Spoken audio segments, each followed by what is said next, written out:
Yes. Good evening, everyone, and are we good, Kyle? Yeah, we're good. Good evening, everyone. Thank you for joining us tonight, June 13th, 2024 at the 7 p.m. Board of Directors meeting. We're going to call the meeting to order at 7. So that worked out well. You can find our land acknowledgement and anti-racism statement online. Roll call tonight. We have an excused absence from Sonia. Thank you. Lori will be joining us via phone, and Stu will be trying to join us also via phone or Zoom. So we'll wait for that. Get a motion on item number 1 to adoption of the agenda tonight. I would like to add 2 members to the safety committee. Added as item 8E is under new business.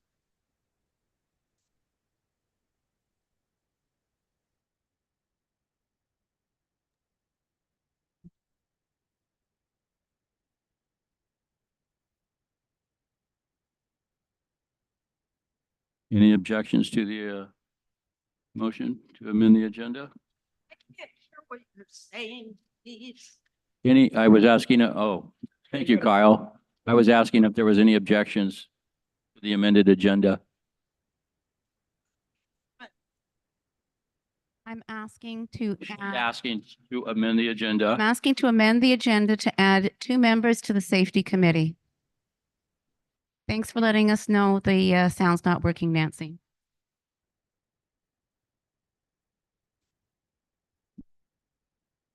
Give it a second on the motion.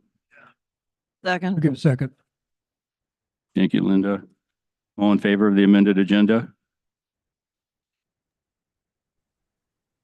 Lori is raising her hand. Thank you. That's unanimous.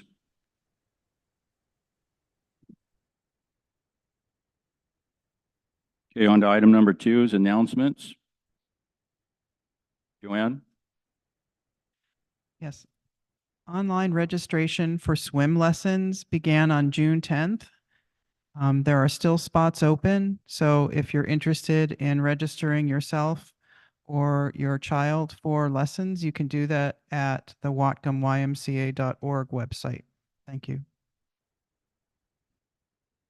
Any other announcements? Yeah, I do. I just wanted to remind everybody that there will be a special ACC meeting next Tuesday at 6 o'clock at the right here, the dance barn. Joanne and I will be going over any edits and changes that we made to the architectural control policies. So we'll be there to present our new ideas and answer questions. So that was 6 p.m. next Tuesday Yes. here. Any additional announcements? Yes, Go ahead, Rob. like to announce that there is still an open position on the N&E committee. If anybody's interested, they can go to the Sun Valley website and use the volunteer link to do that. Thank you, Rob. Any additional announcements? All right, hearing none. Going to move on to item number 3 is the property owner comments. Anybody want to make comments tonight? If you do, please step up, state your name, your address, and then you have 3 minutes. Nancy Alionak, 4 Sandalwood Circle. You need the rest of it, like Bellingham. Okay. With regard to your proposed meeting changes, it appears to me that some of these changes violate the Washington Uniform Common Interest Ownership Act. In other words, WICOA. It is RCW 64.90.445, section on meetings. I'm sorry, Nancy, could you say that one more time? 6490? 0.445. Thank you. Specifically, part 2, which says requirements apply to all meetings of the board and committees that are authorized to act for the board. And the first is a section C, which says board members and committee members may not use incidental or social meeting gatherings to evade the open meetings requirement. And I think it's quite possible that your suggestion that people meet with staff, I don't know if individually or in groups, to discuss things that would normally be discussed at a meeting, could easily not fall within the parameters of the Open Meetings Act, but that's not what I'm here to talk about. Really, I'm just here to talk about WICOA, or however to pronounce it. So beyond that, the board must provide a reasonable opportunity for unit owners to comment. I don't believe you can cut comments off at 15 minutes if there are still people who want to comment.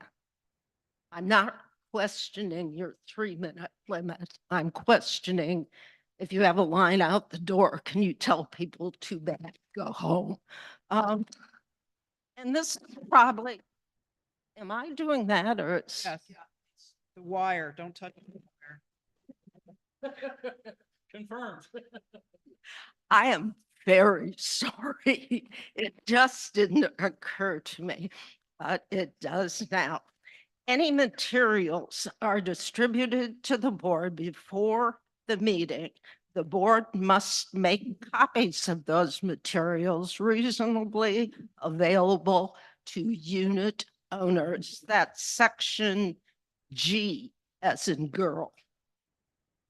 I don't see that happening in your plans. Nancy, you're over your 3 minutes. I'm sorry. That's okay, because there is more, and I was not even gotten to the good part. Thank you so much. Any additional comments? Oh, right behind you. Right behind you. She stood up first. Sorry. I'm Jane David, 10 Gooseberry Circle. I would like to address the GM's memo regarding changes to board meeting processes. It seemed a bit odd that the memo starts off by saying that the purpose is to inform the board of directors of a new process for managing board meetings and communication. The GM is not in charge of running board meetings, the president is. Perhaps the president asked for this change, but there's no indication of that in the memo. That said, I think it's great for the GM to provide all her pertinent supporting materials 2 weeks prior to the meeting and for you to be able to submit questions in advance. You should not be asked to digest complicated requests and make important and expensive decisions on the fly at a meeting, nor only have a day or two prior to a meeting to prepare. At a recent meeting, one board member had to abstain from 2 important votes because they had not seen the supporting materials. I don't know this, but I would hazard a guess that the board member had not received them in time to make an educated decision. I also agree it's best if basic questions are asked in advance whenever possible to ensure that meeting focuses on effective discussion instead. As volunteer board members, you sacrifice a large amount of personal time to serve our community. Keeping board meetings on track so that they aren't longer than 2.5 hours on average seems like a very important goal. This is also true for committee meetings. Keeping meetings to a reasonable length also makes it easier for our residents to watch full meetings in person or online later, and we should want that to happen way more than it does. My only concern with the new process is that if a board member has a question that was not submitted in advance, they should still feel it's completely acceptable to ask that question during the actual meeting. Better to have that happen than to have a director cast a vote without being fully informed. This board should be working under Robert's rules for small boards, and this allows a more informal discussion process that includes the ability to ask questions, not just present opinions.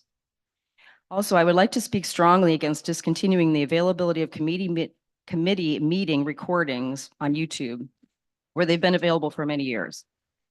I think it's vital that residents be allowed to understand the reasoning behind any recommendation the Finance Committee makes, since they are discussing how to spend millions of dollars of our money.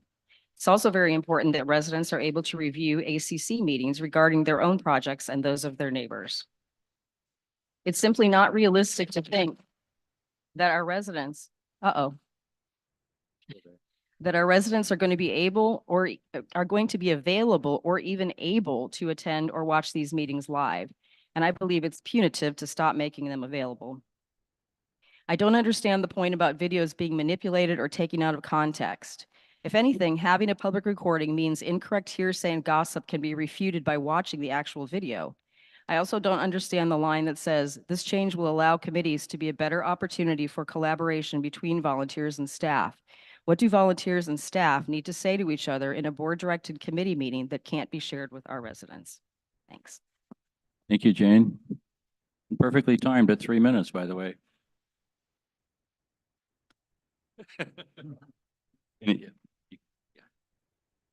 Thank you for your patience. Thank you. My name is Brian Burke. I live at 48 Windward Drive.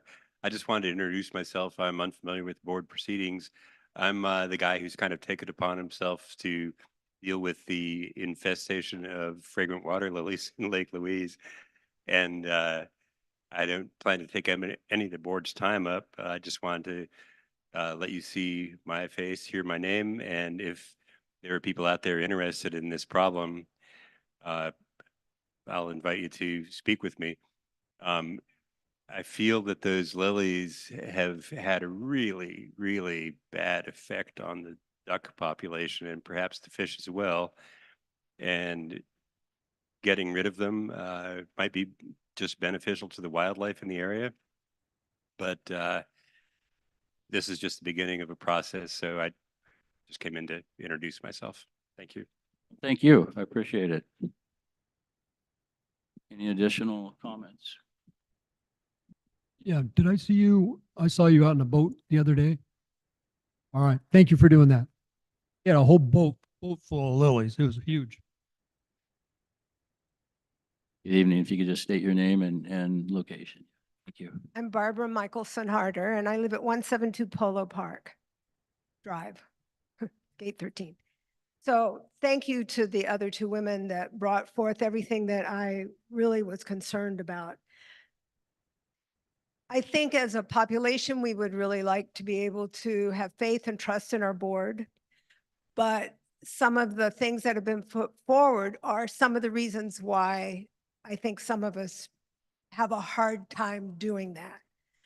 To be able to say, well, committee meetings aren't going to be up anymore. You can't view them.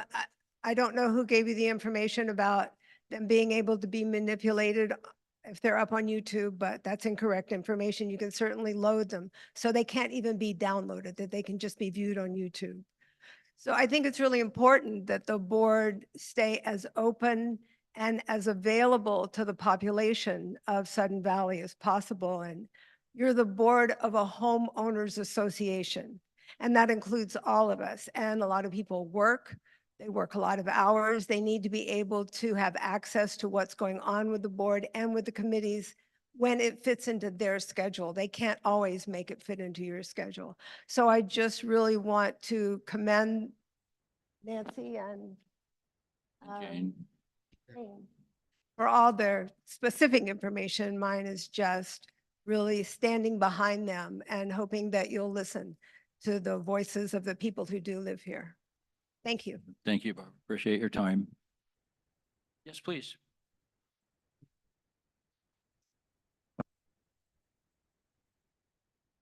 My name is Terry Hall and I live at 4 North Summit Drive. Your name? Yeah, I can't touch the wire. Sorry. I'm not sure. And I hope you're not standing in water. Did you say? Thank you. 4 North Summit. And I'm just trying to figure out and find out what's the long-term plan here for building. We're going to continue to build on every available lot that isn't specifically designed or named as green space. One part. Second part is have the determinations of the lot size that is buildable changed in the last 10 years. We were told we moved in, the lot next to us was too small to be buildable. It's being built out right now. Hmm. So we're just wondering if there's a change in that. And I'm wondering also, if, what's the relationship between current homeowners and the developer builders in terms of the plans for the valley? When I look at this advertisement we got from one of our realtors out here, I'm saying that represents millions of dollars in benefits to this particular realtor. We're now, the spot that's being built next to us is, got pictures I brought and photos from their work here. They're jackhammering the rock out. Told it'll take at least 2 more weeks, listening to 6 to 8 hours a day. Jackhammering is taking place about 5 feet from our deck, going down many feet. Trees were removed that used to hold that hill in place, to live on a hill. And so I'm just kind of wondering, what's the relationship between homeowners as we jam more houses into smaller spaces? I believe my property values are going down. Somebody's making a great deal of money. And so I'm just wondering what the policies are. Is it the plan of the Sun Valley Association to build, if possible, on every lot that's available, even if we used to think it was too small? I would encourage you to watch or come to the meeting on Tuesday. We will talk about some of that stuff. That's this coming Tuesday. This coming Tuesday at 6. Right here. Yeah. 6 o'clock. 6 o'clock 6 instead here. of 7. Okay, thank you. Appreciate it. Awesome. Thank you. Yes, sir. Please come on up. If you could give us a minute, we're going to try and reseat the cord in the microphone so no one's electrocuted. Touch the cord. I'm in a puddle. Okay. Good evening. Thank you, everybody. Dan Murphy, 71 Sudden Valley Drive. This is the first board meeting I've been to in quite a number of years. I've lived out here for 9 years. Maybe it's not quite appropriate, but I wanted to ask a question with respect to community-led improvement projects for our neighborhood and how one might go about that. Is that going through a committee? Is that presenting here? Or is there another method? Is it okay to pose a question, or should I instead ask for time on an agenda at a future meeting? Oh, there you go. Thank you. The best way would be just to reach out to me, the general manager, gm@suddenvalley.com. Or you could call the office and be connected to me anytime during our business hours. And then I could, if perhaps it could be encompassed or there would be a next step, but we could figure it out together. Thank you. Thank you. Appreciate your time. Yes, please. Hello, my name is Michael Bretz. I'm on Lost Fork 25. I have a particular question since we don't have Trails and Recreation Committee anymore. I figured I'd bring it here. There's a little trail that goes from Spring Court Road to Sun Valley Drive. That was a nice shortcut for people to get down to the market from our community. That trail got destroyed by one of the developers building a house there. And I wanted to see if there's any way of kind of like getting that trail back so that we have a safe connection back to the market and to the amenities down here without having to go into, I think that is Lake Whatcom Boulevard. Thank you. Spring Court to what? Spring Court to Sun Valley Drive. There was a little connector trail and down the hill, and that got destroyed by a developer building a house right there. There is still Sun Valley property that goes right next there and connects to both roads. What was your last name again, please? Michael Bretz, Bretc like in zebra. Thank you. Thank you, Michael. Any additional comments? Okay, hearing none. Gonna move on to item number 4. The consent agenda. Consent agenda for 4A and 4B, the meeting minutes from May 9th, 2024, and the meeting minutes from May 23, 2024, as submitted. Any questions or comments regarding those 2 sets of meeting minutes? Hearing none, can I get a motion? I'd like to make a motion to approve the minutes from May 9th, 2024, May 23rd, 2024, as submitted. Second. All in favor? Lori is in favor. That's unanimous. Thank you, Lori. Okay, moving on to item number 5, General Manager's Report.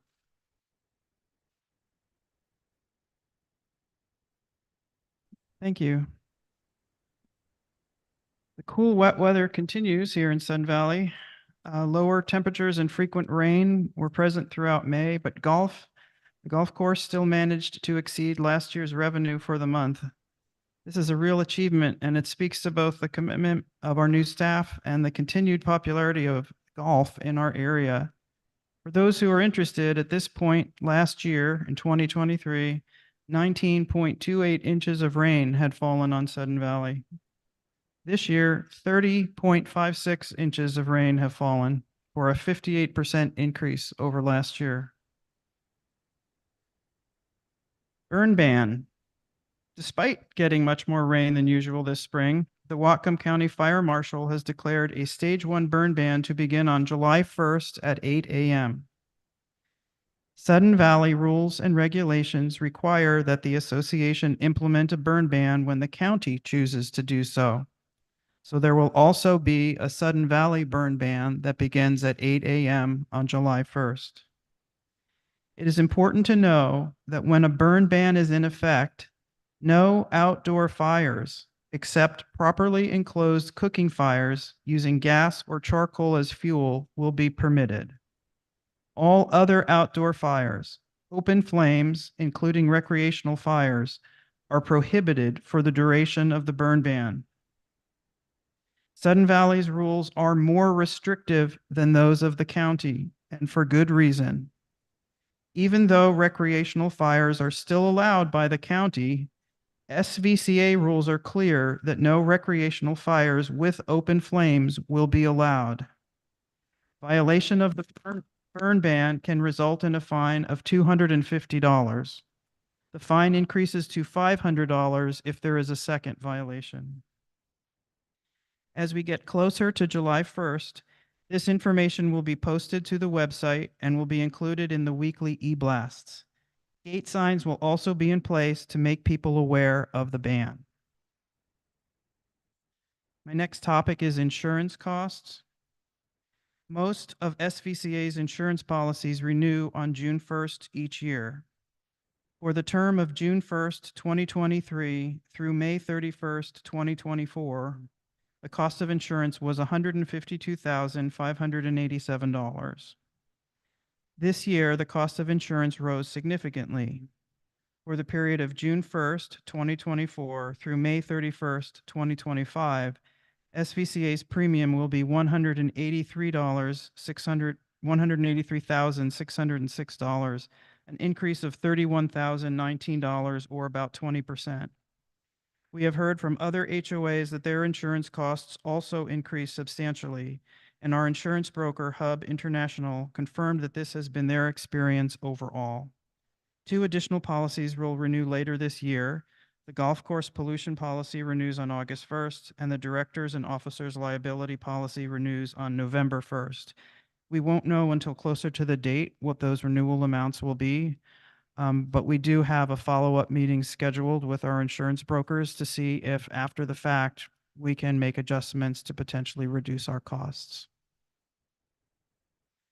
I'd like to speak next about pool rules. The pool opened fairly quietly on Saturday, May 25th, due to cool and rainy weather.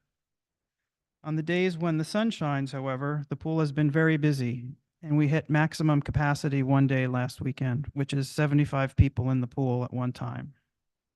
That's a lot of people. SVCA has hired and trained a strong set of lifeguards for the season. Many are returning for their second or even their third season as guards. It is very important for the community to support the lifeguard staff by following their direction while at the pool. We have implemented a 2-strike policy to help support lifeguards. If someone violates a rule, they will be warned and asked not to do it. If it happens a second time, they will be asked to leave. If they refuse to leave when asked, security will be called. This policy is necessary to enforce safe operations at the pool. A brief overview of SVCA's capital projects. Active projects are Area Z Maintenance Shop. Construction began in January and is on track to be completed now in July. The tennis court resurfacing work is expected to begin in June and be completed in September. Turf care cart paths. Construction is scheduled for mid-June, weather permitting. This week, they began repaving some of the cart paths, and they discovered that the ground was wetter than they wanted, not surprisingly, and the remainder of the work has been rescheduled to July. They don't want to pave and then have it sink into the wet ground. Turf care building design and permitting. Design is underway and expected to be complete at the end of June. Construction is then planned for the winter of 2025. The 2024 road and drainage project. Work began on May 29th and is expected to continue through August. Residents should expect minor delays as construction proceeds. Cold Spring drainage repairs. Design is complete and we are waiting for Washington Department of Field and Wildlife permit to be issued. Construction is planned to be completed this summer. Adult Center HVAC and tankless hot water heater replacement. We're waiting on the parts to be shipped and then they will be installed. One project is on hold. That's the Barn 8 re-siding project. And we're waiting for a structural report to be completed before going forward with that project. We have 3 completed projects, the Marina Boat Launch Dock. And for those of you who've been down to the marina, it's very impressive. Turf care HVAC repairs, the new equipment has been installed and that is complete. And we have completed the rekey of all our facilities. Thank you. Thank you, Joanne.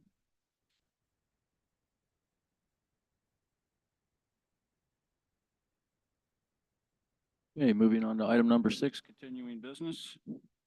6A is the request. Mike, you guys still hear me? Okay, thank you. Yeah. 6A is a request for approval for the public utility easement. Joanne? The owner of 8 and 10 Valley View Circle has requested an easement to install sewer connections across SVCA-owned park space. SVCA's attorney, Richard Davis, advised that, in his opinion, SVCA is not legally obligated to provide such an easement. In this situation, however, the requested sewer connection is shown on the original sewer design that is recorded with the Whatcom County Auditor's Office.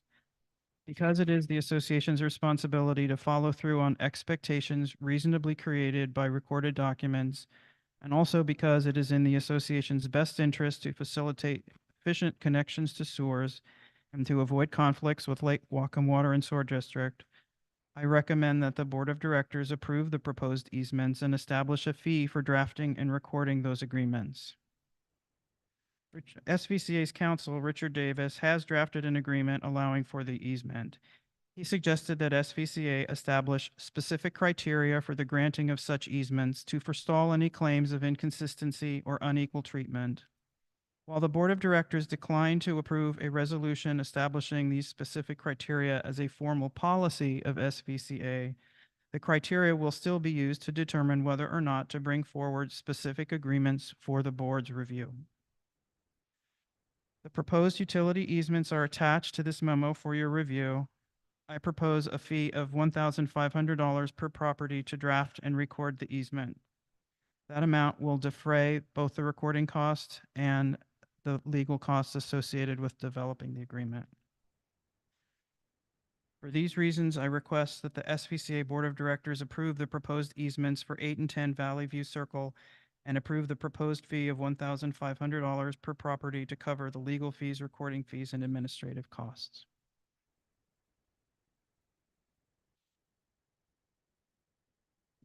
Any questions? Yeah, so the damages that they do when they install these utilities, how do who oversees that?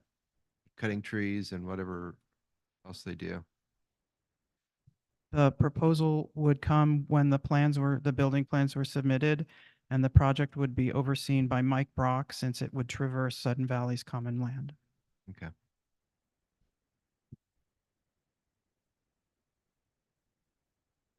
Anything else?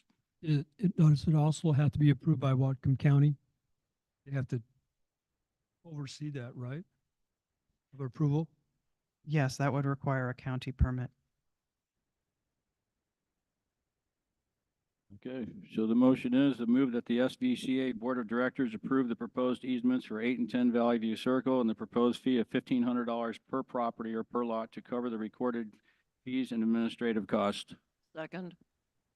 All in favor? Lori is in favor. Okay, that's unanimous. Yeah, Keith, Stu's here also. I snuck in during community comments. Did you hear me? Said he was. Stu, did you raise your hand? I did. I'm in favor. Sir, I didn't hear you. Right, that's unanimous. It's approved.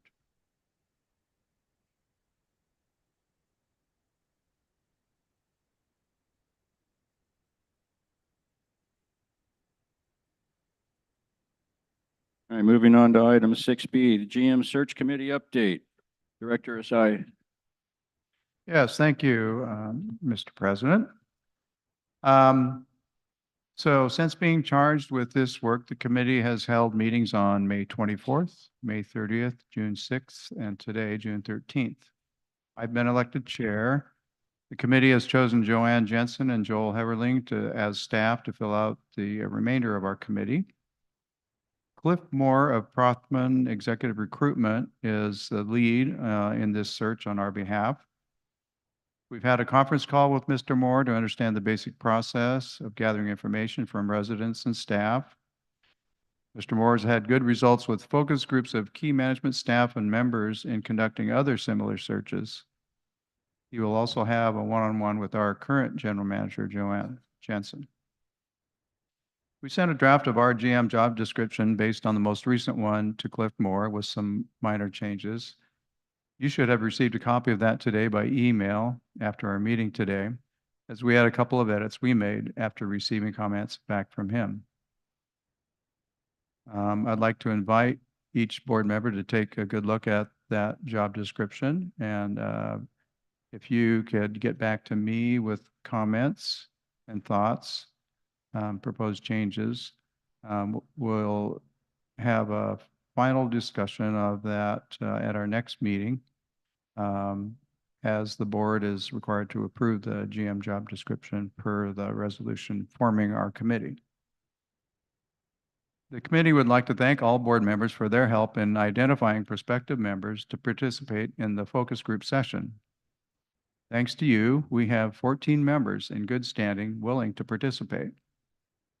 The members include representation from gates 1, 2, 3, 5, and 13. While the targeted size of the focus group is 10, every effort will be made to select the most representative from those put forward by the board and who can attend the date of the focus group selected. Multiple dates will be offered and a date with the majority of members able to attend will be selected. Cliff Moore will meet with key staff the afternoon preceding this evening focus group to save on travel costs down to Sudden Valley. Concurrently, Cliff Moore has been interviewing board members one-on-one this week. Thank you for making the time to share with Cliff your thoughts on what you believe the next GM should possess in terms of skills and leadership qualities. The board members serving on the committee will not be interviewed as we have ample interaction with Cliff during this process. After collecting the information from board member interviews, management staff focus group, member representative focus group, and interview with Joanne, he will finalize the job opening announcement for our nationwide search. I'd like to thank committee members Taimi, Lori, Joanne, and Joel for their time and commitment working with Cliff Moore and his supporting team at Prothman in this search process for our next general manager at SVCA. I'd be happy to answer any questions if you have. Thank you, Rick. Any questions? When's your next committee meeting? We have a regular meeting set up on Thursdays at 2. It it may be that we'll be getting to the point where we don't need one necessarily every week here. We've been meeting a little bit, a little more than that early on to get the ball rolling, so to speak. Well, thanks for your effort on that committee for jumping on that, for sure. Thank you, Rick, for the update. Go ahead, Linda. I had a question for Rick. You were saying that once Prothman gets done interviewing everybody, and once they get the job description, they'll be ready to put a packet out. In one of their attachments, they had a thing on the whole community and stuff. Are we providing them that information also that will be included? Will we Yeah. look at the whole package or just look at number one first, the job description, and then look at the package before it goes out? That's a good question. We have been providing Cliff and his staff. He has 3 people working with him at Prothman to so we started by gathering up information from the website and a previous announcement that included a lot about the description of the property and the community and buildings and all that sort of stuff. So yes, we are, that will be a part of it. Yes. Mhm. Mhm. Thank you, Rick. Okay, moving on to 6C, process for appeal of builders extension fees. Joanne? Thank you. The purpose of this memo is to inform the board of the response made by Richard Davis, SVCA's attorney, to their inquiry about the feasibility of appealing architectural control fees. On April 11th, 2024, the board approved increases to the fees and fines that are associated with new construction and exterior renovation projects.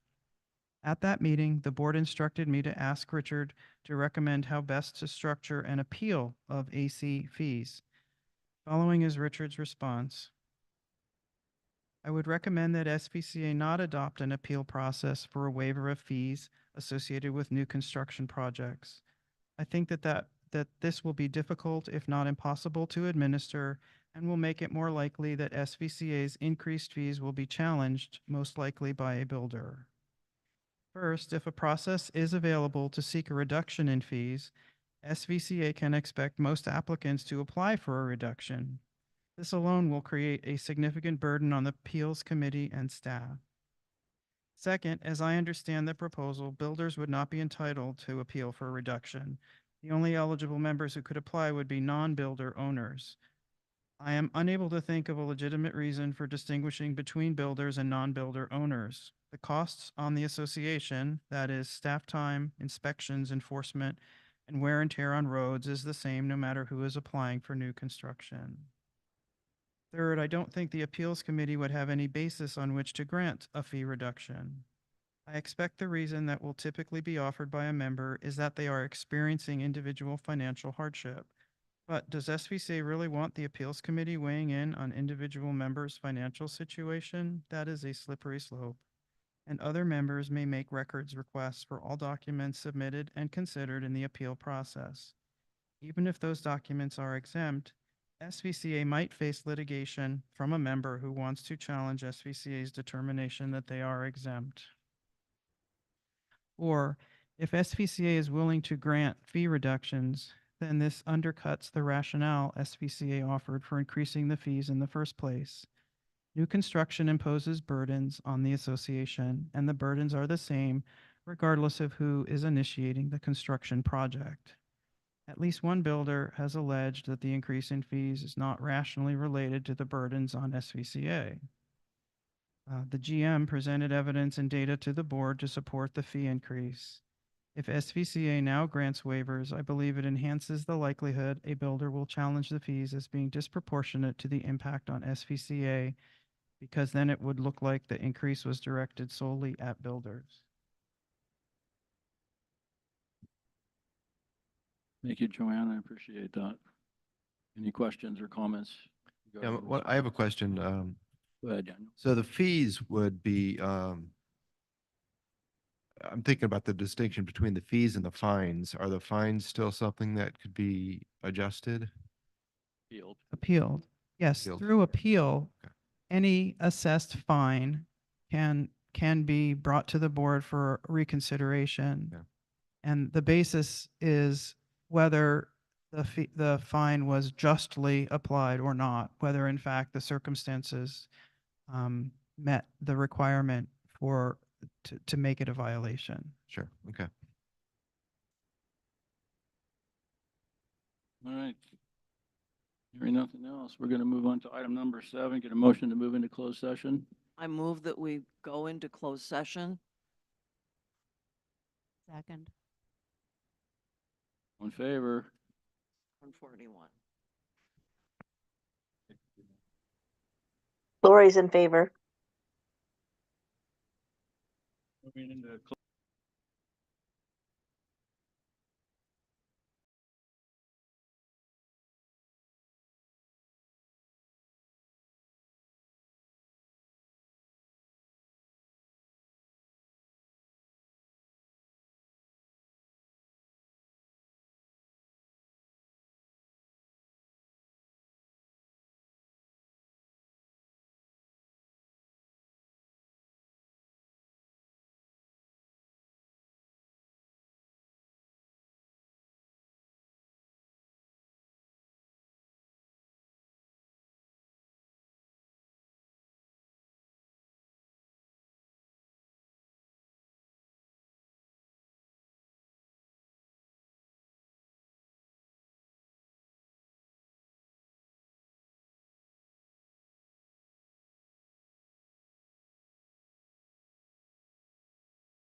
Can you guys hear me? I can't hear anything on Zoom.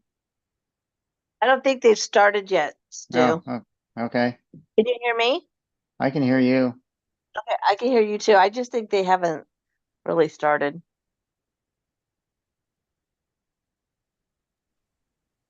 Thank you. Did you just hear him? I did. Okay. You hear us now, Lori? I can hear. I got, oh, okay.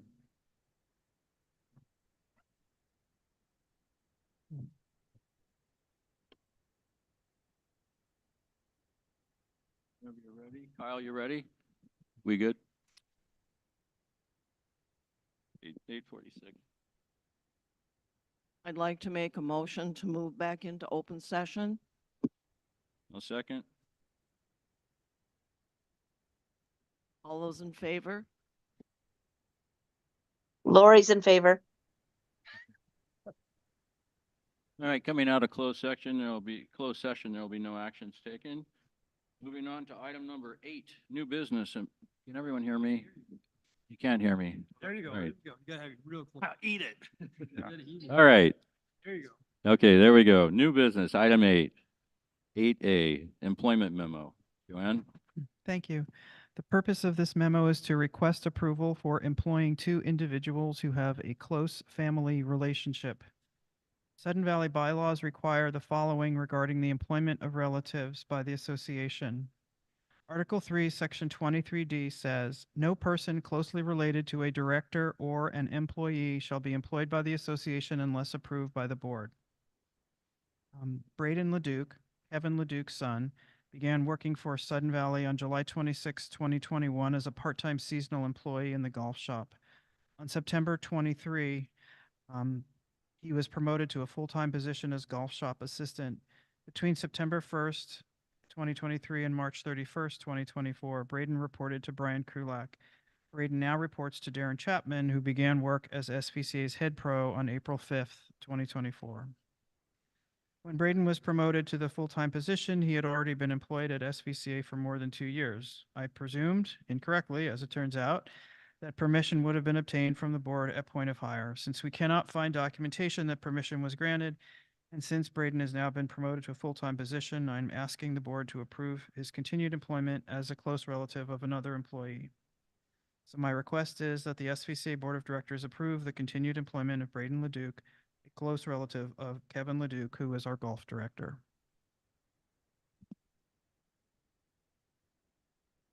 All right, so the motion is that move that the SVCA Board of Directors approve the continued employment of Braden Leduc, a close relative of Kevin Leduc, golf director. Second. All in favor? Lori's in favor. Anyone opposed? Approved. We just needed to know about it. That's really it. Okay, moving on to 8B is a capital request. Joanne? The purpose of this is to request funding for the GM search. On May 23rd, 2024, the SVCA Board of Directors approved a resolution forming a GM search committee and awarded the contract to Prothman to facilitate that search. In Prothman's proposal, they set their fee at $18,500 and estimated the following additional expenses: Trade Journal, LinkedIn, and other advertising, between $1,300 and $1,800, direct mail announcements for approximately $1,700, consultant travel between $450 and $750 per trip, background checks at $170 per candidate, candidate travel expenses, and other miscellaneous expenses. A total of projected expenses is $14,350. The consulting fee is $18,500 for a total estimated expenses of $32,850. So I request that the SVCA Board of Directors approve $32,850 from undesignated reserves for the general manager search.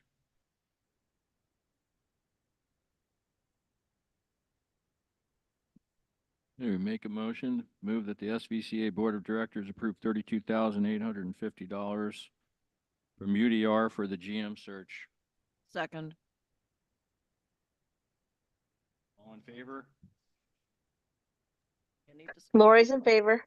I have a question. Go ahead, Ray. So this is just estimated what these costs will be. We're allowing for it, but do we keep those funds, or these funds, 32,850, get turned over to this Rothman right away? Or did Yeah, this that's a apply great for- question. What we'll do if the board approves this is to create a project that draws funding from undesignated reserves, and it will be capped at $32,850. So that's the amount of funds that will be obligated to the project.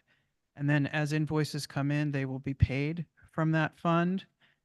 And then when the project is closed, if any funds remain, they will return to undesignated reserve. Thank you for clarifying that, because, they could just have one candidate and could be local, Yeah, and, that may only be $1,000. and Joanne, you probably never figured out you'd have to work so hard to replace you. Thank you. Thank you, Ray. Linda? I have some clarification for him. In Prothman's contract that we looked at before, it said that the 18,500, it says professional fees are billed in 3 equal installments throughout the recruitment. One at the beginning, one at the halfway point, and upon completion of the final interviews. So that's how that 18,500, the additional expenses, that depends upon what it is, but that's how the 18,500 will be paid out. Thank you. Appreciate it. Thank you, Linda. Any additional questions, comments? All right, all in favor? Lori's still in favor. Okay, that's unanimous.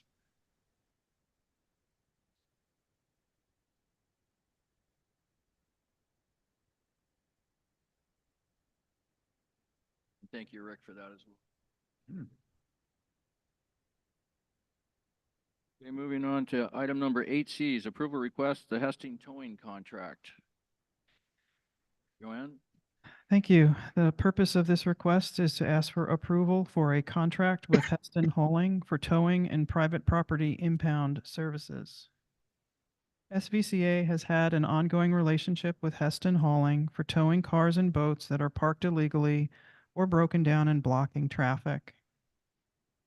That mostly comes into play during snowstorms. SVCA has not had a need for their services for more than a year. To resume service and expand the locations that Heston Towing will clear, a new contract must be signed. Heston Hauling's standard contract for private property impound services includes the following provisions. SVCA must identify the specific locations from which vehicles and vessels will be towed. SVCA must identify specific individuals. I'm proposing that the GM, myself, and Mike Brock, our maintenance and facilities manager, are authorized to request impound services. Heston Hauling will provide impound signs, which must be posted at the named locations. Owners of vehicles and vessels that are towed will be charged to redeem their property at the rates given in the attached contract. SVCA will be charged for removing vehicles not redeemed by their owners.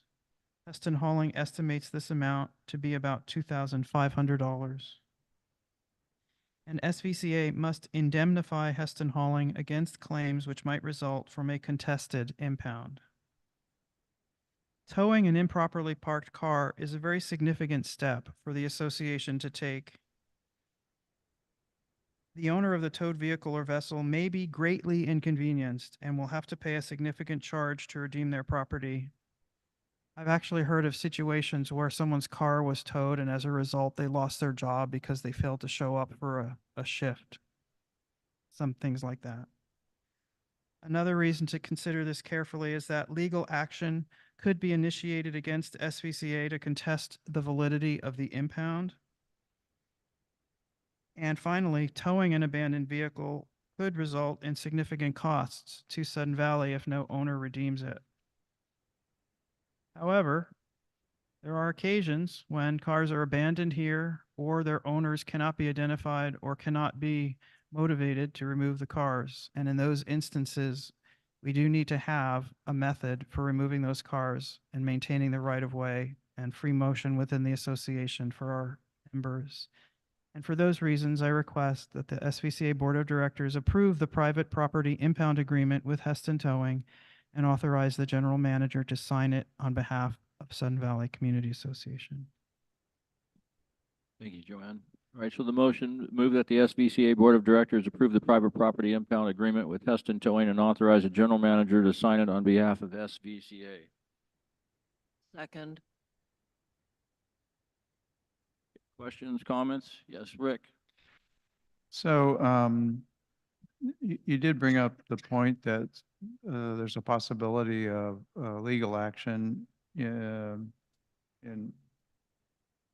probably unusual circumstances that the owner of the car might turn around and sue Sudden Valley. Do you have any idea whether our general umbrella policy would cover something like that? Yes, it would defend us so long as we followed the stated procedure.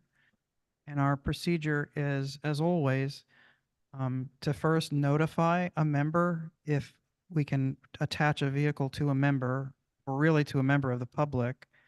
We would first try to get in touch with them and make them aware that there was a violation and they needed to move their car or whatever. Failing that, we would need to confirm that the vehicle was in a posted area for towing. There's a very famous car parked adjacent to the Gate 3 mailboxes, which was abandoned here, and there is a sassy note on the window saying that, hey, take it if you want. We don't want it, or something to that effect.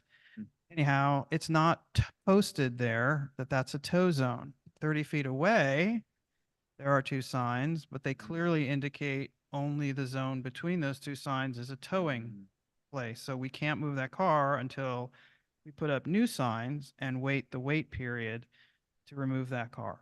So where would all these signs be then? And how many would there be? I'm proposing to post the signs at the mailboxes. Many of them already have those signs, but when there's a mailbox area that has an adjacent parking area, we will also cover that. We propose to put them in the lower golf parking lot, the Area Z RV storage facility, and the marina.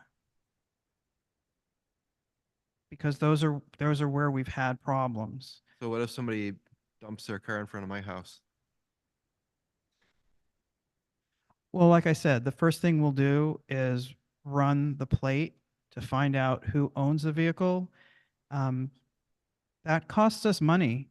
That costs us between $150 and $200 to obtain that information because we have to go through our law office. We're not an entity that can be granted access to the Washington State DOL license database.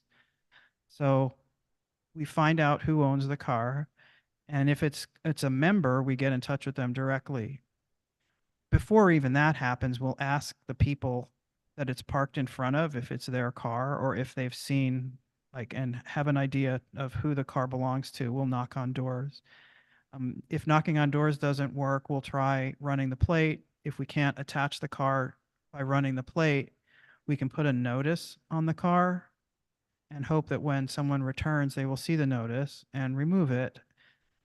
Other than that, we're stuck. Our rules and and we would have to have it towed eventually. And to do that, we would have to amend the contract to include a new location and then post signs. Now, this is laborious, costly, and incurs risk. A better solution is to create a contract with the Whatcom County Sheriff's Office to allow them to enforce traffic rules within our private property. That is something that I've been told happened in the past, but neither the sheriff's office nor our lawyers can find a copy of that contract. And so recently had conversations with the sheriff's office to reinitiate that and have asked our attorneys if they could draft such an agreement. Um, if we can do that, it's better because then we could report it to the sheriff. They could come, they tag the car, they wait 15 days, and I get it, 15 days is a lot. But then the sheriff is taking responsibility and all risk and liability, and that's way better for us as an association because we don't have to pay the 2,500. We won't be sued if we tow somebody's, wonderful Tesla or whatever. And so I'm simultaneously going down that route to bring back to the board as an option as well. So Heston hauling is just for a temporary until we can get the sheriff back on the ball. Oh, because we're private property. Sort of. If we can arrange with the sheriff, it's still an if, right? But that would be a better longer term solution. In the meantime, we have had an ongoing relationship with Heston Hauling. They do very good work. They're one of the few companies that will come out and operate here in bad weather. They're very, they have a bulletproof process, where they notify the owners and they go through all the appropriate legal steps. But, we hesitate to use them because it would be a significant charge to someone whose car got towed. Nobody wants to get hit with an $800 bill, right? Because they parked their car inadvisedly. But anyway, in these certain situations where we have that car in gate 3, a lot of the residents out there are very annoyed that it's been there for so long. But it takes time to figure this stuff out. And, I apologize for the delay, but it's important to have the facts and we're at this point now. So I think Heston Hauling is a good idea. Renewing that contract will help us. We would do it as a matter of course for snow season. We'll get those areas signed, we'll remove the cars and we'll be in a better place. Good, Rob? Yeah, just a comment and then a question, Joanne. Heston Hauling is a really good company. They did a really difficult tow at my house. I had a car that needed to come out of the garage, up the driveway, and on my street, it's very narrow. And they were very skilled. I agree with that.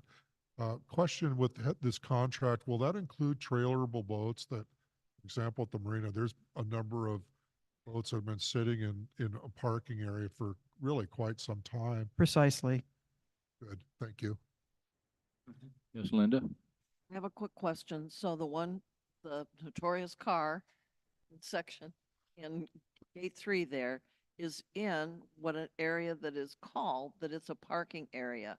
Do we need to put another sign or part of a sign that goes, this is like, public, it's parking, but that there's a limit so that if a car has been there, not moved for 4 days or 5 days, and then if security goes by and goes, well, here, they were there on this day, click, click, and do we need to quantify that parking area if you're going to put a Heston sign there that says if you park here, you're going to be towed? Well, that's a good question. We would follow that same process every time, and security does document every illegally parked car, and I get to see every single one of those reports. And if somebody does it habitually, we will take the time to follow up with them and explain why they can't park with half of their car sticking out into Sudden Valley Drive, et cetera, et cetera. So no one would get towed lightly. But we do have to mark it as, and the sign says your vehicle, unauthorized park cars may be towed. And we'll just make it clear to people in other communications that, Thank you. AJ? Are we also doing signs all around the parking in this area? I didn't hear you say that in the list, but we have like the adult center, this big lot, kind of up on the hill.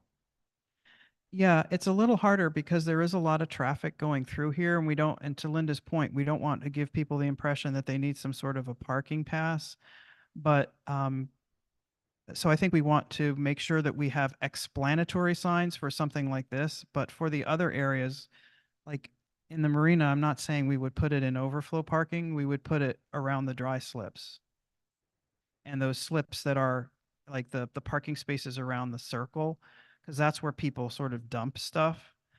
But it is a little tricky. And this location here in the community center area, the rec corridor, that was suggested by managers as needing parking control, but we have to figure out how to do it to explain to people you can't leave your car here overnight or for 2 days or something. We have to set up some sort of a criteria because we do have a lot of people coming in and out of these areas and we don't want to tow someone inappropriately. I also want to add to this that, part of that fee part of the fee where it says we could be charged, SVCA could be, estimates the amount could be $2,500 for owner not redeeming their vehicle. So like that particular vehicle that's parked over there now at the mailboxes, obviously the owner's not interested in it. So Sudden Valley will be charged to get rid of that vehicle. Yeah, my understanding of the impound property process is that they have to, the Heston hauling will go through a specific set of contact attempts.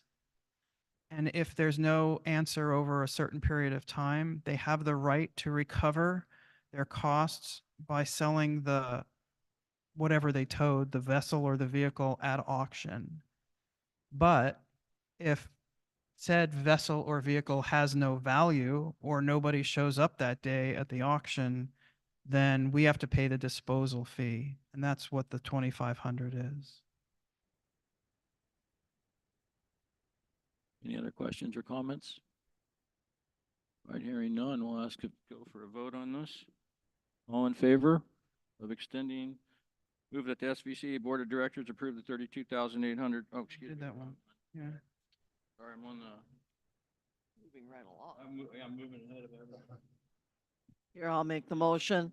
I make the motion that move that the SVCA Board of Directors approve the private property impound agreement with Heston Towing and authorize the general manager to sign it on behalf of SVCA. Second.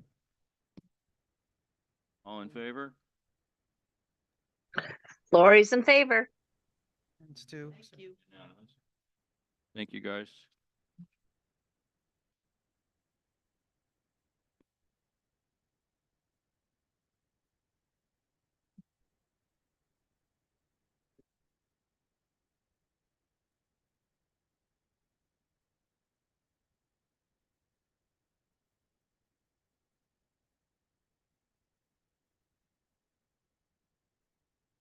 All right, moving on to item 8E, which is going to be the board meeting procedures.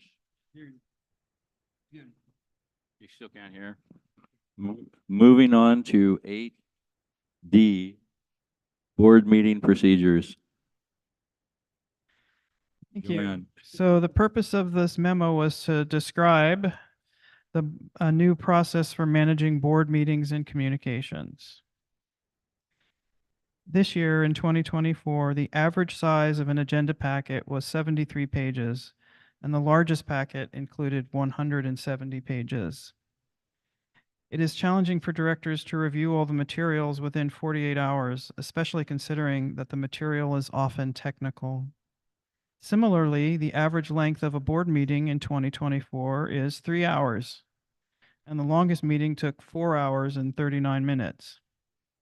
Much of the time in each meeting is taken up with either reading the memos that were provided or answering simple clarification questions.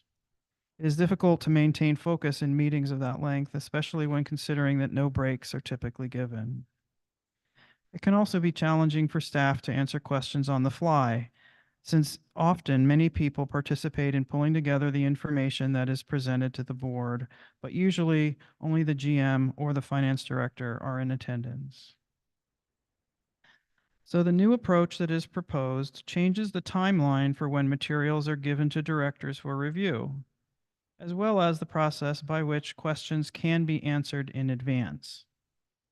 This new approach offers directors more time to consider each proposal and allows the meeting to be an exchange of directors' views and voting. proposed procedure and timeline is as follows. First, the full agenda packet will be provided by end of day, 2 weeks in advance of the scheduled meeting. So as an example, if you look at the calendar, that might happen on Thursday, June 27th.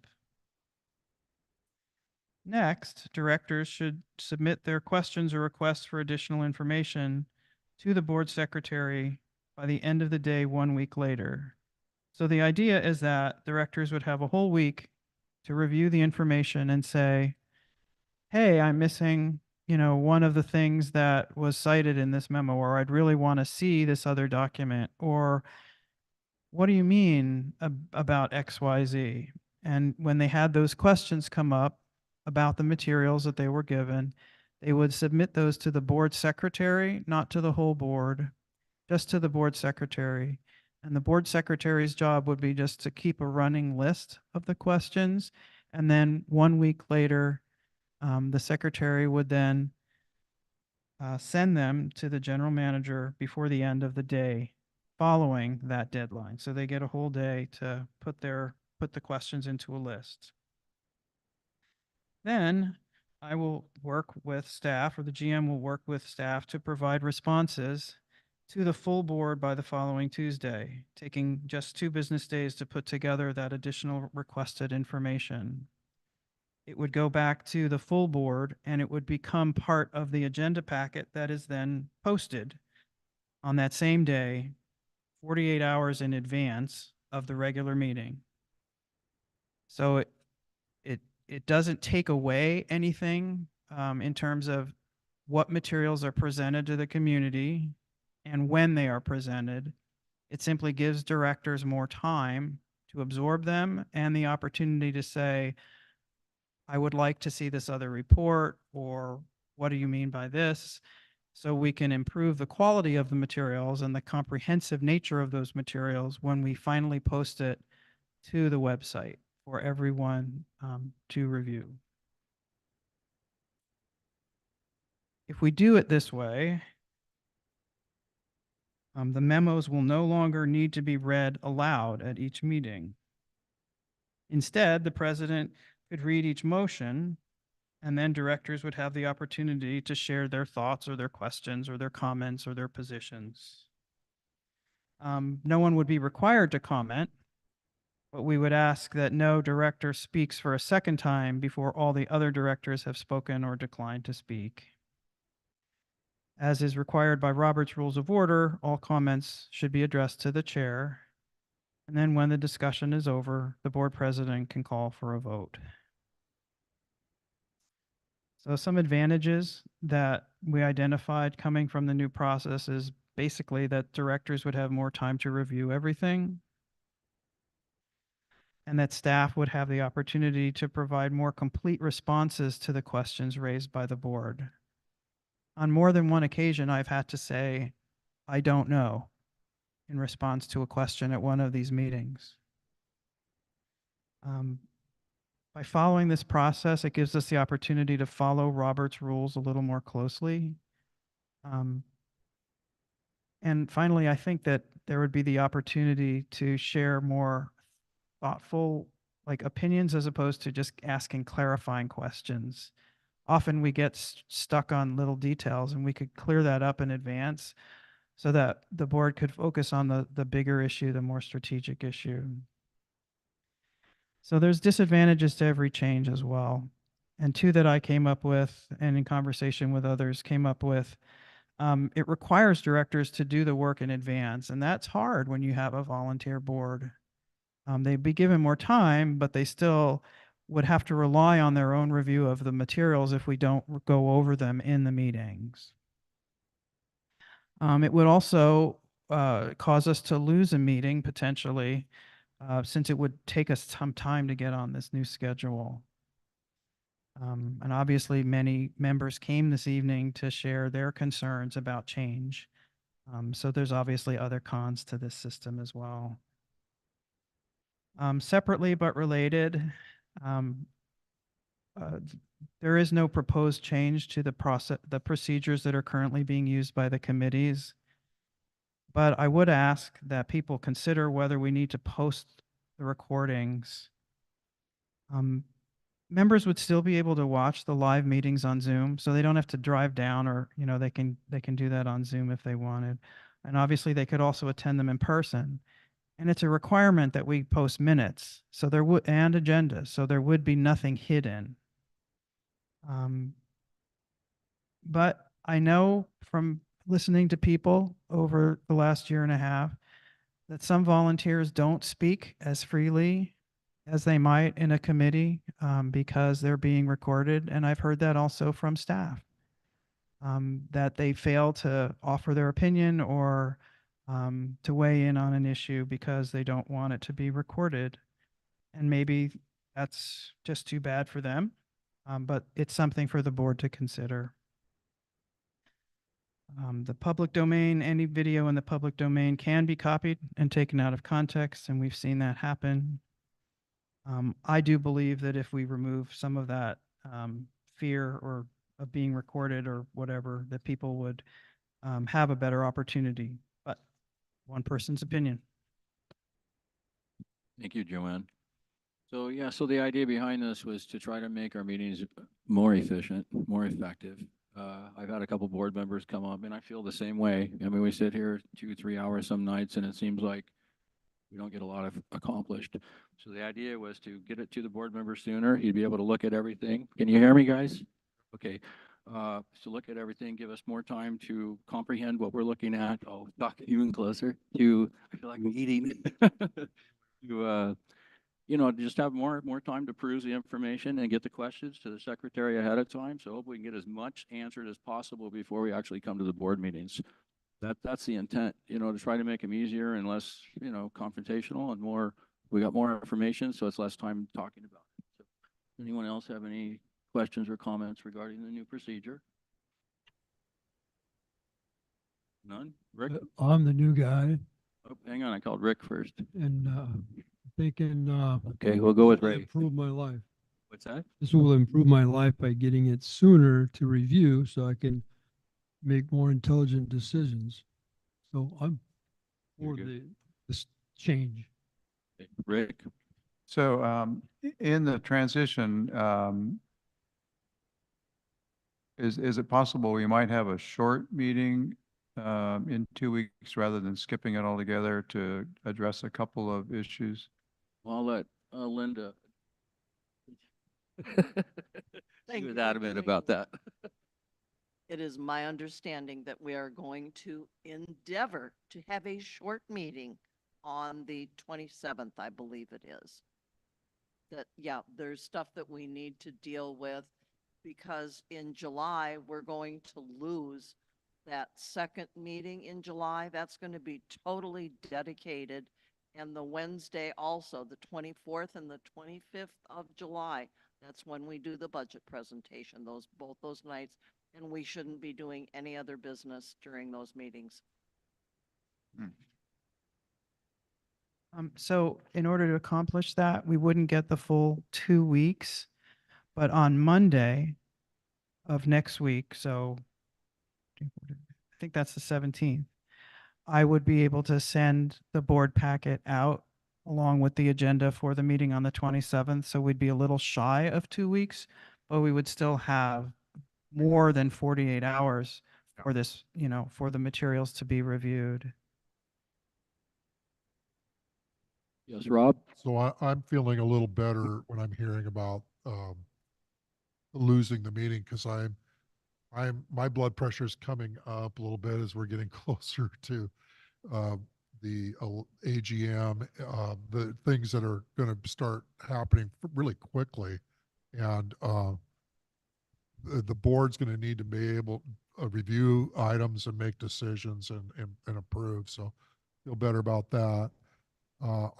This just seems more efficient to me. I think it's really good to get all of the questions in one grouping, and then it gives Joanne and her staff the ability to get them all at the same time. And I'm thinking there's probably times where maybe a staff member's been asked the same question twice, maybe. So I think that's more efficient. Um, in terms of the saving things on YouTube, I'm hearing what people are saying, and I understand that. There have been times I've gone back to YouTube to review what was said, or I missed a meeting or something. But I think that um, saving things on YouTube was something that occurred as we went further beyond coming out of COVID. Prior to COVID, that's what we did. We just streamed the board meetings on Zoom Live, or actually it was a YouTube Live function, I think. This was prior to Zoom, and nothing was saved. It just streamed that way. The committees were allowed to decide how they wanted to do things. I know when I was on ACC, there was a member that she felt very adamant that she did not want to be viewed out on the internet, and there was some privacy concerns. Me personally, I don't have a problem with that, but I think we need to take into consideration that some people feel like they don't want to volunteer. The important issues around like budgets and finances and the decisions made here on the board, I think we need to broadcast those up on Zoom. But I don't know if we need to record those or save those on YouTube anymore. Oh, adds complexity to the meeting too. Looking back there at Kyle, I mean, you got 3 different things going at the same time. So anyway, enough. Thank you, Rob. Stu? Yeah, just a couple comments. Number one, most corporate attorneys will advise against recording any board meeting. And minutes are meant to be a synopsis of the meeting, not a verbatim recording of the meeting. And typical boards require information at least a week in advance, if not longer. So Stu, what's Stuart, that? can you What? try to speak louder and closer or something so we could hear you better? It's coming in over my my earphones. Is that better? Yes? No? Maybe? You guys hear? Yeah. Okay, we're good, Stu. All right. Thanks. But I was just saying, I mean, what you guys are proposing is actually pretty common in most corporations and boards. So I don't, I agree with it 100%. All right, thank you. AJ? Well, it may be common in most corporations as far as businesses go, but it's not common in governmental agencies or pseudo-governmental agencies to not have your meetings available to view. County council meetings are all available to view. City council meetings are all available to view. And I fully agree with what Joanne stated. If you can't speak your mind about a public member-run organization in a meeting in a public fashion to our community, then tough. You shouldn't be there. Like, if the staff member feels uncomfortable to speak on it, then I would argue there's potentially some, lack of understanding potentially to be able to actually speak on those issues then that are being discussed. I think it's imperative for us to allow our community members to participate on their schedule. The concept that minutes are an adequate representation and the fact that video can be taken out of context. Video cannot be taken out of context. Someone could, yes, clip a video, but the original video can't be taken out of context. It is there in perpetuity on YouTube on our association channel. That's the official record, not something that gets clipped and put on Facebook. And that's not really any of our concern. Like, the county government isn't going around monitoring Facebook because people said something about a decision the county council made. And we've been recording meetings long before COVID. They've been on YouTube since 2018 is when we started posting meetings to YouTube. And throughout the years since then, we've been progressively posting more and more videos to YouTube. This is the main way most people can participate, is just being able to view those meetings after the facts. Minutes are not effective. No one wants to read a minute and go, oh, this motion said this, and there's nothing there for them to look at to actually understand the issue and the decision that we came to. So what you're effectively doing is saying you don't give a damn about transparency. If you, I mean, I get the sentiment that you don't want to be on YouTube. My face is plastered all over YouTube. I've been speaking on this board for 4 years to YouTube, essentially. I would support us moving to some sort of member-only portal access for these videos, but I do not think until that happens that we should be getting rid of the ability for our members to participate at their leisure, not ours. Thank you, AJ. Yeah. Linda?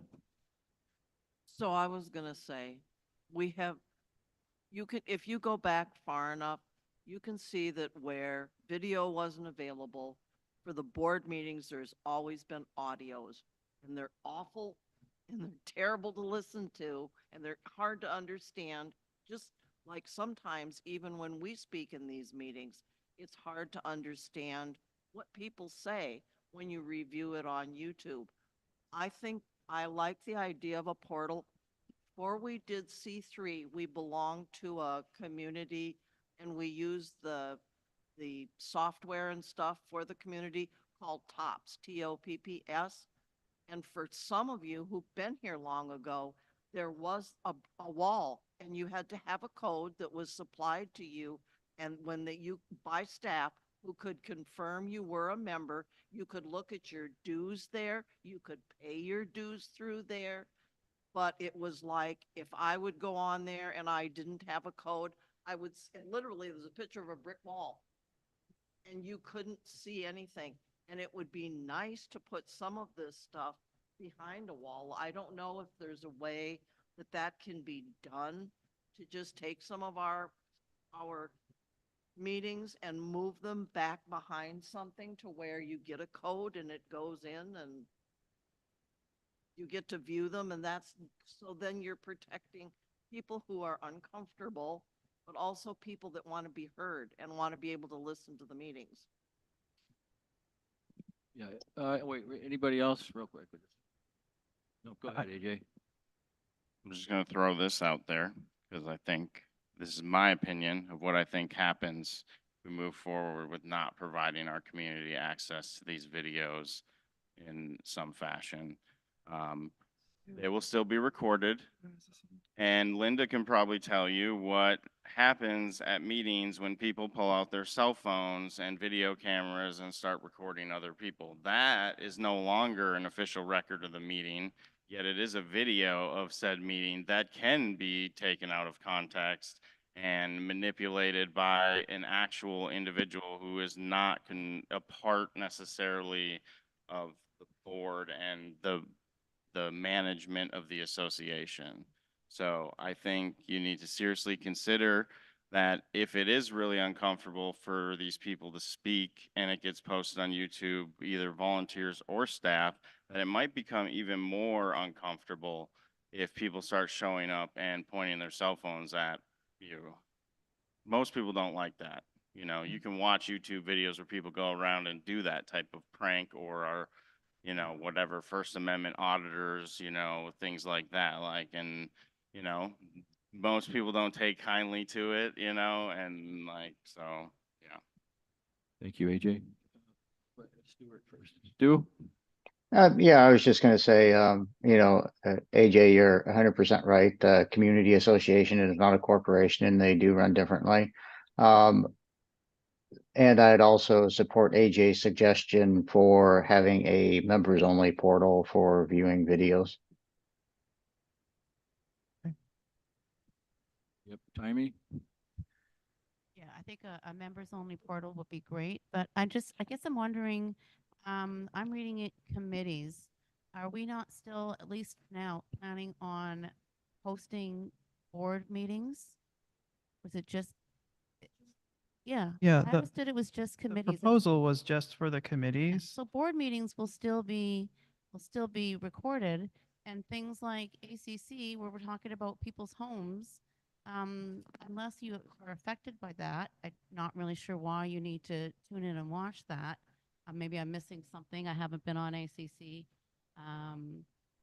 But some of the other things, the minutes I think are fine, and as long as our board meetings are still recorded, again, especially if we can try to move to a private portal, I think moving away from the committee recordings is a great idea. Yeah. So I think that the intention is we would still record the meetings to have that record, and to prepare minutes. It's really hard to do the minutes in the moment, so you need the recording. I mean, all of these are really good comments. I don't really have a vested interest either way, but I do know that I've repeatedly heard that it kind of changes the dynamic, and like I said before, maybe that's a good thing. And AJ, you were articulate in expressing your thoughts on that, but there's some facts behind this that I wanted to share with y'all. I went to YouTube and I looked at the views that there have been of the various committee meetings. And for the N&E committee, for example, I'm sorry to tell you, Rob, you are the least popular committee. Oh. Your committee meetings have gotten 8 views, 6 views, 11 views. The ACC is very popular, but I can also tell you that a lot of those views are staff because we go in to listen to get what the committee said because we have to write all these letters, but they do have more views, 34, 39, 50, 37, 46. Very different story for the board meetings. The board meetings have 143 views, 169 views, 90 views, 182, 300. So the community does watch the board meetings to keep up with what's happening. And the committee meetings are less important, which is why I floated the idea. But, I think the portal is a wonderful idea. The technology is very simple. The more challenging part would be the logistics of giving everyone a code, but they can all be worked out. No, we haven't heard from Rick yet. I don't. All right, go ahead, Rick. So, I think I understand the concept of a portal and the intent, but who outside of Sudden Valley is going to be trying to look at these? I don't know who we're going to be keeping out. Oh, that I can't answer that. And then the staff don't want to be recorded in a conflict situation because employers Google you, especially at a senior level. So yeah, I'm just saying like that it happens. YouTube video doesn't come with doesn't Joanne Jensen somehow tied to it like that Google would find it. Well, I can tell you that clips of me have been surfaced by my friends, and they thought it was hilarious, and they sent them to me, and other people have had the same experience. So I get it. If you take this position, a position on staff that's senior, and you're expected to attend a board meeting, you take the rough with the smooth. I get it. I'm in. Well, right? But it is a disincentive to some folks, and that's why. And it's just an explanation. It's not a, So to follow up on the recordings, especially some people, if they're very uncomfortable with their image on there, you can turn the camera off and still participate in a Zoom meeting. Zoom. Right? But if you're sitting here in front. Sorry, yes, on Zoom, yes, you can turn your camera off. Yes, if you're at home remotely, yes, you could turn your camera off. But if you're sitting here like we are now, you cannot. So I don't know how they're Right. doing the committee meetings currently, like, if they're sitting openly here at the barn, you're gonna all be, Right. And it was- Of privacy in a public meeting. Go ahead, Rob. Yeah, I was going to say, listening to AJ, he's right. I remember the times with the cell phone cameras out, and he's right about that. I'll also like the portal. Some of the clubs I've been involved in have had a public piece where you can just kind of see some public, and then you got to be a member with the user ID and password to get into the portal. Those softwares are available.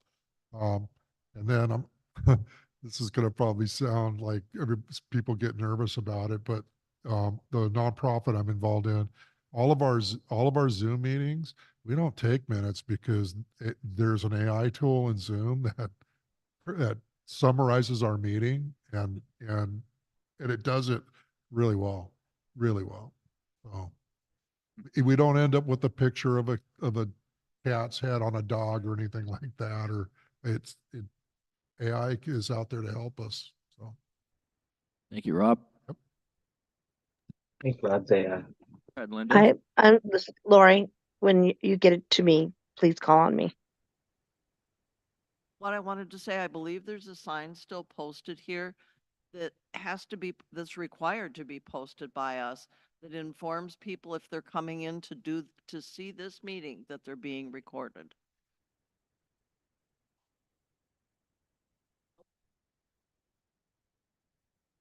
Lori, want to say something? Yeah, sorry. Yeah, so I think we clarified that there's going to be no change to the board meetings. This is only on the committee meetings. And I'm involved, excluding the GM search, because that's a different type of committee.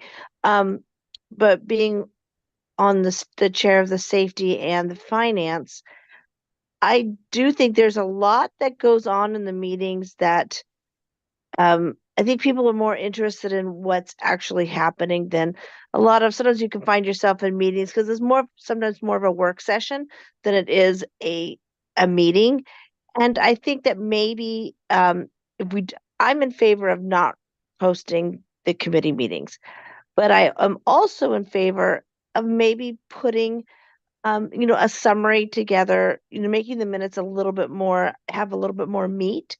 And if, for example, the finance committee decides to not recommend something to the board, the reasons why the finance committee is not recommending the board approve this, because and maybe giving a little bit more meat so the people don't have to watch a video to find out our final decision, but know the reasons why the final decision. So perhaps that would make people read committee meetings minutes more if they knew they only had to take 5 minutes to read the minutes versus 2 hours to watch a video. So I'm in favor of not posting the videos for committee meetings, yet having the committees maybe expand their minutes more than just restating the agenda.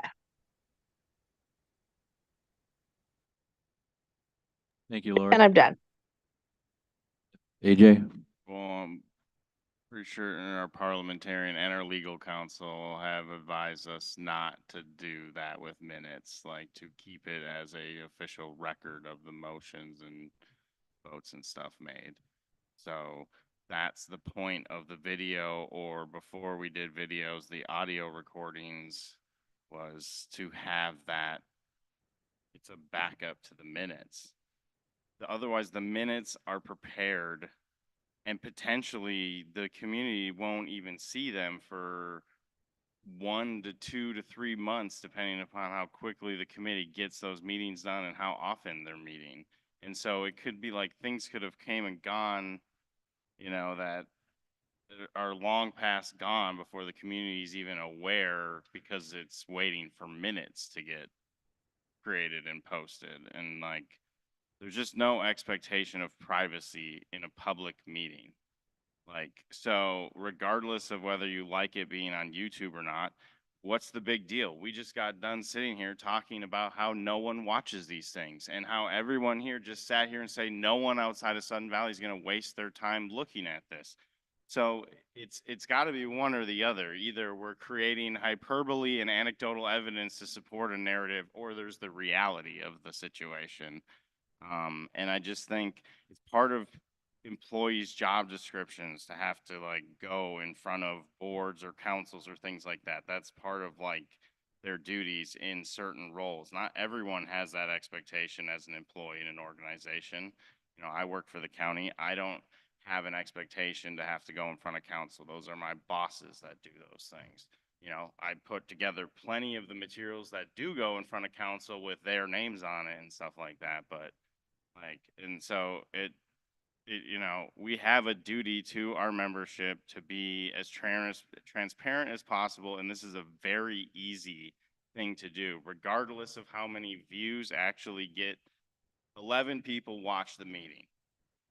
Maybe that's not a lot, but it's still 11 people who potentially found some value in that meeting. Maybe it's only 8 because it was watched 3 times by staff to do minutes or something, but like that was still someone who then found maybe that triggered their want or desire to actually participate in our organization, because we just sat here and Rob just said we're 6 months in and NNE's still down a member. Like, we're not filling like our organization full of volunteers either. So like, you know, like less information and less access to how these committees actually operate and what they're actually working on doesn't encourage people to want to actually participate. It puts it behind a paywall basically, or like a wall where they can't see it unless they invest like time to actually come down here. You know, they could invest some time watching those videos and then be like, hey, yeah, like, and then they watch a board meeting and go, oh, Rob, you know, had a call for an NE committee. Well, maybe I do want to do that after watching a couple committee meetings of that or something. Or no, I don't want to do that. That sounds like not something I'm interested in. You know, so it's like, I think I'm going to be done now. Another, Grossly not I'm an sorry, AJ. committee meeting thing. I'm definitely in favor of getting agendas put together sooner and things like that. Thank you, AJ. Keith, Sorry? may I? Yes. So another option, and I don't want to, this sounds like it's going to put more of a burden on staff, but maybe again, it won't. If we have, we are still going to record the meetings. They're just not going to be posted on public YouTube, because technically these meetings are open only to members of our community, and yet we're making them open to members outside of our community. Maybe they watch them, maybe they don't. I know some that do, because their posts show up on Facebook and they're not members of our community. But also the recordings that we do make, they're going to be part of our, information. And if somebody really wants to see a safety committee meeting, they can request the video and that video can be sent to them.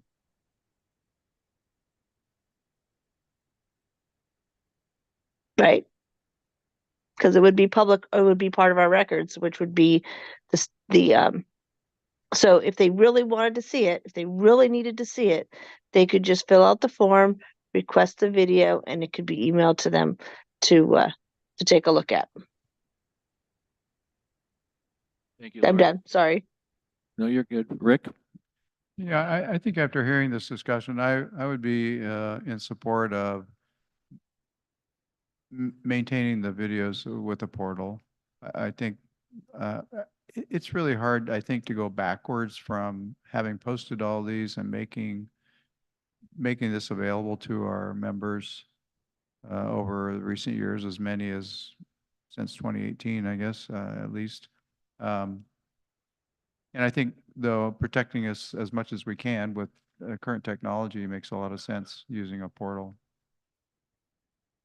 Question the need for it too, if not that many outsiders are looking. But apparently, I hadn't thought about that, your best friends or whatever, but. Thank you. Thank you, Rick. Any other comments or questions regarding this? All right, great. Hearing none, it sounds like we're all in agreement that we're going to move forward with the new board procedures regarding our meetings, our board meetings, and we will keep the committee meetings currently as they are. We'll keep recording them. And at this time, I think we should recommend that Joanne look into this member portal option. It was a great option. Thank you, AJ. And I think that's how we should proceed from here on with that. Yes, sir. Can I make a suggestion too? Because, well, I know how much Joanne loves all this microphone equipment, but maybe we need to invest some time looking into some other options for like supporting the meeting. I know there's these new cameras called Owls that do some pretty incredible 360 work. Yeah. I don't know how it would work with an audience though. That might become challenging, but you know I used one. Yeah, they're about $1,200 Yeah, or that's so, the- but I mean, these aren't cheap either. If we had to replace all new microphones with the same setup, I bet we're gonna spend, we're gonna spend money, so. That is Just something- Actually, these there. these mics were really cheap. Well, I'm not saying like, I mean, these specific mics yeah, were but I'm really saying like cheap. if we were to just fully replace the setup with something that doesn't like, Yes. snap, crackle, pop on, on us, like. It's still gonna cost a decent amount, I mean, $1,200 for the camera sounds crazy, but at the end of the day, if it like is much easier for staff to execute meetings than to like, it's paying for itself. Perfect, thank you. Yeah, we need Okay. something decent, when community comes out like tonight. I mean, that was just rough. They had a tough time communicating. So, some kind of quality on the road, not tomorrow. One, Get there. one thing to point out, prior to COVID, there was a couple of us on the communication committee that ran the board. And Joanne's got a great volunteer program. Maybe the staff could get some help with that. Yeah, it is actually something we've talked about and considered. It's a money situation, but I agree, technology's come a long way since this setup and the cameras we have, and yeah, it would be nice. It's called an owl. It's like basically just this. I think so. I can't remember the exact spelling, but it's basically just a cone. It's got a camera on top, and then you plug them. You can plug. It has a microphone, but you can plug a microphone to like, extend it. Extenders, yeah. It literally like it connects to Zoom, and it will literally put all of your faces on Zoom with one camera, and then like. Yeah, the one thing I wouldn't know is if it has like a way to like clock the backside because the one we were using was like a full 360. Like I was standing at a podium like that running a pre-construction meeting, and the contractor and a bunch of other people in the audience, and then some people attending on Zoom, and we're able to do a whole remote. Yeah. There was a tech podcast I listened to. They were talking about the owl, and it's really cool that you got a chance to use it, AJ. One of it works perfectly with Zoom. Worked really well with Zoom. The problem would be linking it somehow to the in-house audio so that the microphones would pick up so that the audience could hear in this room. I mean, we'd have to do a feedback. You see what I mean? Like you could. We could just go away. Maybe someday those when you needed any, I don't know. Yeah, well, It's just like, I think, you and I would be heard if we had no microphones. That's not true about everybody here, though. Especially these microphones. These microphones are really, I can tell you though, 10 years old. Like, they're Even speaking in your microphone. it's like ancient for microphones. we got them in 2017. yeah, well, they're historic at this point. But no, we've actually been talking to some AV people because, the screen is a non-starter when we'd use our own little screen and everything. So it's not cheap, but I do have some quotes being built in the background. So thanks. We're looking at it. All right, moving on to our last item, 8E, for new safety committee members. Amy? I have two people for the safety committee. First one is Hildy Schaaf, SCHAAF. And the second one is Deborah DeVolio. I confirm that they're both members in good standing. Hildy, Hilde.